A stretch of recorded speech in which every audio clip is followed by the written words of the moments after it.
you learn, and very important issue in medicine, it is the sensitivity, and another one is the specificity. Okay, so sensitivity and specificity, very much important. So this will help us to detect the ability of test to detect the positive or negativeness. So in a person is having a disease, if the test can say he is a true positive, he is true positive, or he is a true negative, so in this case we can rule in the disease, and by this specificity it determine to rule out the disease. Okay, but though it can not determine 100% with correctness, okay, there may be some percentage will not be truly positive. So such kind of people may have false negative result, but they are positive. So sensitivity, in sensitivity, highly sensitive diseases, we may find also some false negative. Okay, so false negative, they are also have the diseases. Okay, and in specific cases we also have some with true negative, there may be some false positive. Okay, so can you understand? In true positive, there may be some false negative, and in specificity with true negative there may be some false positive.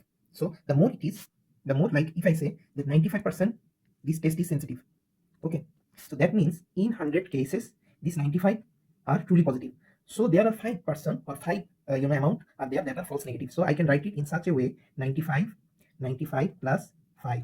So this 5, this is the 5 that is the false negative, and this is the 95 that is true positive, and this, that's why the test is sensitive 95%. So only 5% that will be ruled out by this disease, but they are also positive. Okay, same goes to in specificity.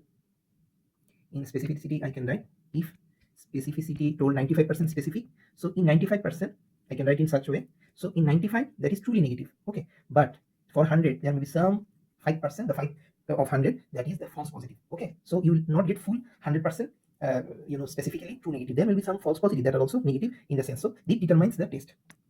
So this 95 is the true negative, and this 5 is the false positive. Okay, so the more it is, the more highly sensitive, and more 95%, the more it is, that is more specific.